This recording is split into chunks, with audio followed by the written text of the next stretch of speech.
So now, can you also see my sharing screen? Yes. Okay, good. So again, so thank you, the Scientific Committee on Occupational Medicine, who invite me to talk about occupational cancer, focusing on asbestos, particularly the situation in Thailand. And today I will talk about asbestos, also show an example of the cases when I was a medical student, and also led me interested in occupational medicine, and also some effort from the group of Thai occupational physician, occupational hygienists, tried the best to ban asbestos. Although Thailand hasn't been yet banned asbestos like most of Southeast Asian countries, but I will show some effort in Thailand and what we have done, and perhaps we also might have a room for discussion later. So today, this is what I'm gonna talk. So when we think about occupational cancer, back to the late 18th century, we most of us also know Sir Pot, who also found the relationship between specific occupation, in this case means chimney sweep, and scrotal cancer. And then later, in early 20th century, James Cook also found benzoylpyrene as the carcinogenic compound in coal tar in that case. So from nowadays, in the 21st century, we also learn most of the carcinogenic cancer, and a group of IARC also work on this issue. The most recent GBD study, global burden disease study, also published in 2017 in Lancet. They used the data in 2016, study particularly environmental and occupational cause and risk for global burden disease study. They also mentioned about disability adjusted life years. And interestingly, for occupational carcinogens is about a half of all occupational risk dates. Another study also shown routes of occupational exposure and cancer size. And we also found that inhalation is the most common route of exposure related to all kinds of organ cancers. This is also another table to present how important of asbestos as a carcinogen, which related to several kind of cancers. And this table also shows that occupational exposure to asbestos is about 63% of our occupational cancer dates. So which means that it's pretty important in terms of public health and also in terms of clinical practice as well. In Thailand, we also have the data. This might not be the most updated one, but the data also almost the same picture, that the top, number one cause of death per 10,000 population in Thailand still being caused by all form of cancer. However, in Thailand, we haven't yet known about the population attributable fraction of occupational cancer. This is also another issue that we might also work on in the future. This is also a case that I mentioned. This case might not be the first case diagnosed in Thailand, but it's very first case found and reported at my medical school in Bangkok, Chulalongkorn Medical School. This was once I was a medical student, and also one of the reasons why I'm interested in this field of occupational medicine. this was a case of 75 years old Thai man, also presented, referred to Chulalongkorn Medical School as a tertiary care in Bangkok to the oncology clinic. He was presented by the progressive dyspnea for about 4 months. Also significant weight loss, about 23 kilograms just within a few months. And also with the chest pain score about 8 of 10. And smoking history, also very heavy, about 30 pack year. And this pretty common chest X-ray, but if you see this, you might also guess, you might also know that what to be diagnosed. However, yes, this chest X-ray also present malignant nodules in the right lung. However, what I would like to focus to you all is about occupational history. Yes, several of you here are also occupational physicians or occupational nurses, but as a general practitioners, sometimes we might forget about to take history of the patient's occupation or any kind of work-related history. So this patient's been taken additional history. He mentioned that at that time he had worked as an engineer in the roof manufacturing industry for about 24 years. He also mentioned that the workplace was very dusty and occupationally exposed to asbestos in the workplace. He stopped working since 1985, which means that about 22 years until hospital visit.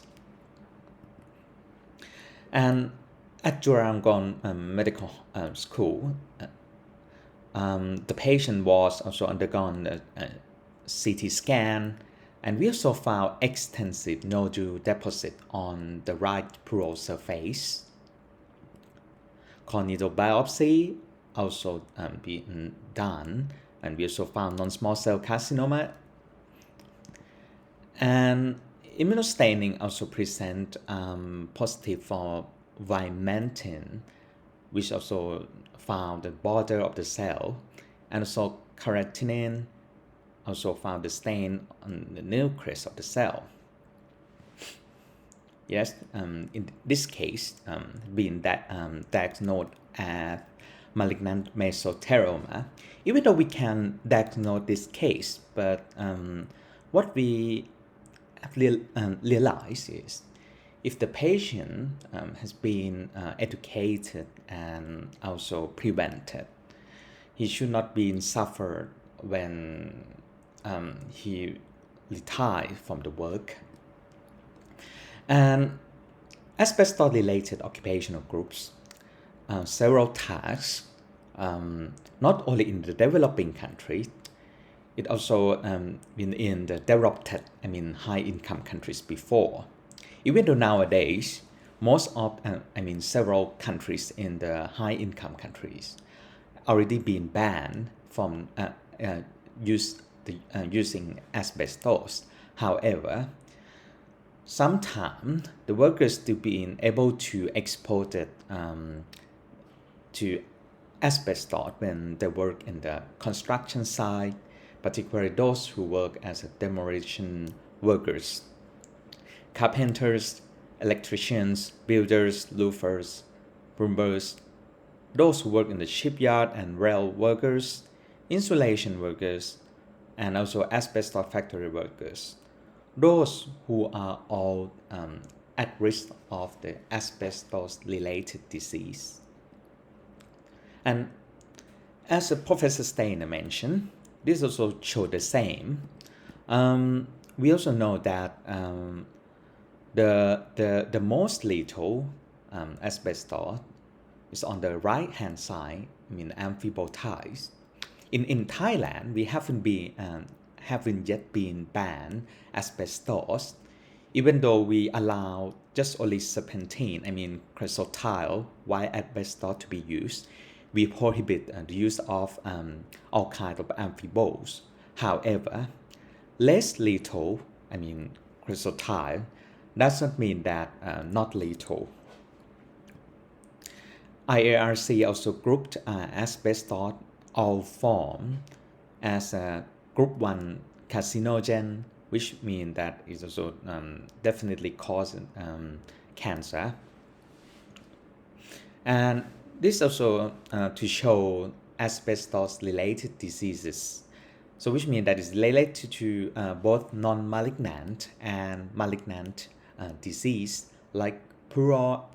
Mesothelioma is a kind of malignant disease of pleura. We also found that it's also related to lung cancer. Several recent studies also showed the relationships between laryngeal cancer and ovarian cancer as well. And as we know, this is a reason why we have to work very hard to prevent exposure. This is because the disease also needs the onset for decades. The symptom and also the disease might be presented the onset for decades after the exposure. And risk about those response, risk increase with exposure. However, it's not a linear relationship for the disease.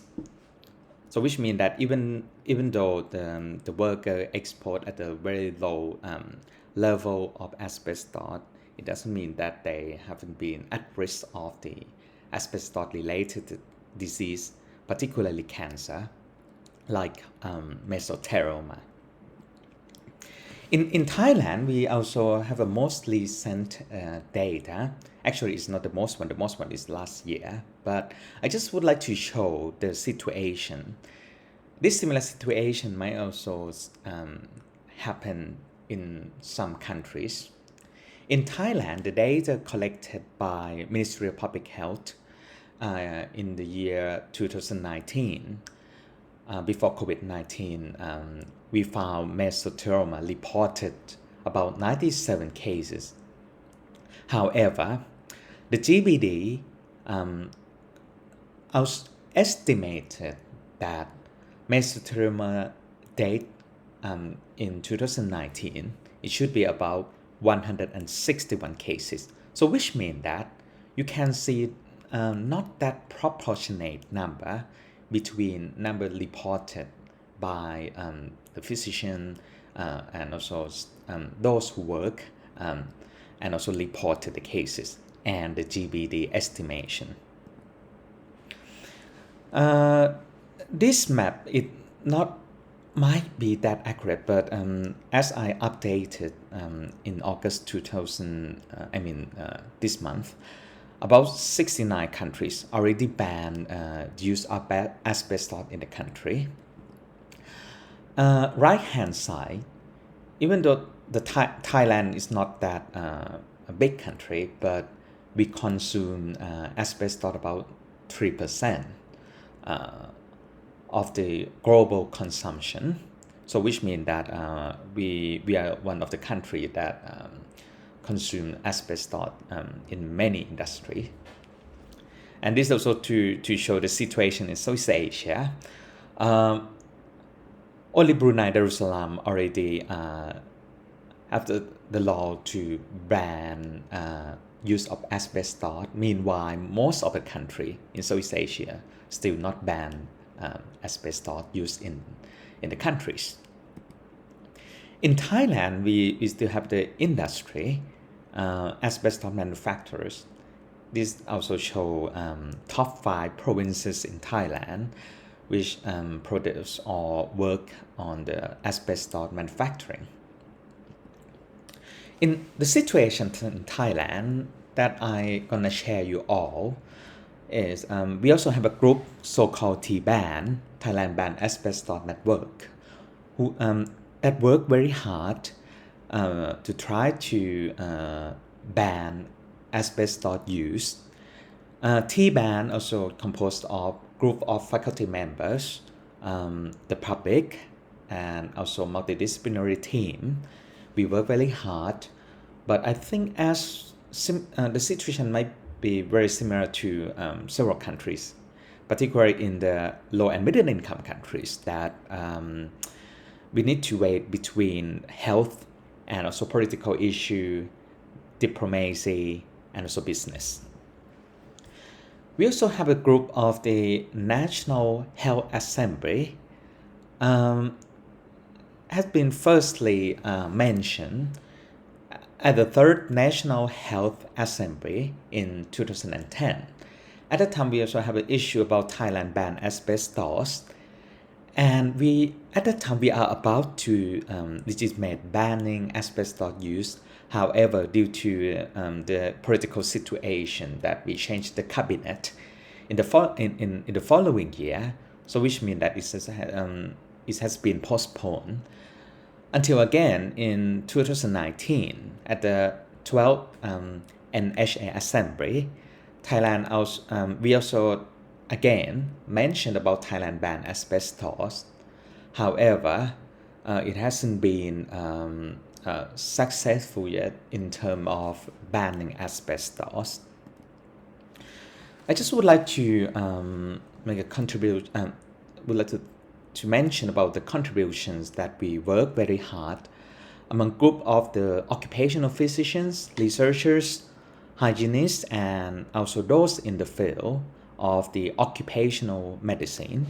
Somkiat from Ministry of Public Health, Ponchai and Vitaya from Chulalongkorn University, with Dr. Vitaya, who also founded the group so-called T-band that I mentioned before, and also Surasak and Charamchai from Thammasat University, and Wantani and Nalongporn from Mahidol University.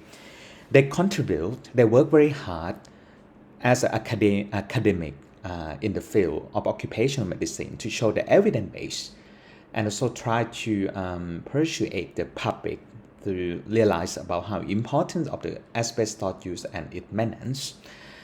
We recently have a meeting about asbestos at the Ministry of Public Health on the 3rd of August.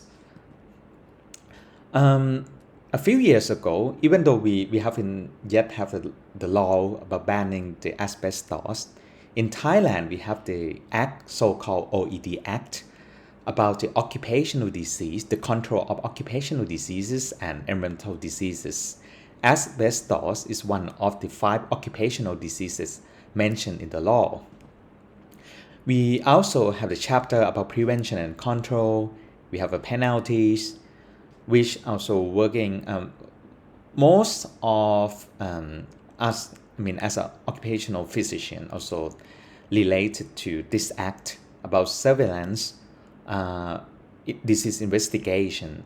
And once it has been reported as a mesothelioma, asbestos-related diseases, we need to notify designating areas for the surveillance in Thailand.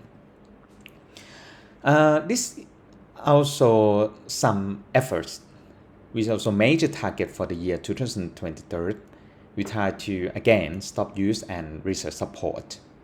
We also try to inform the public about proper demolition, renovation, and also disposal of asbestos containing waste. We try to give more education on asbestos. We also do surveillance and impact information. And this should be the last slide.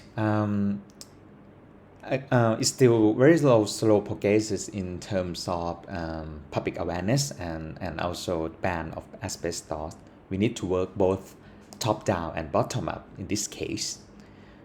We already have the law, at least OED Act, and hopefully again we recently have a new Prime Minister. So we continue to work very hard about the asbestos banning in Thailand.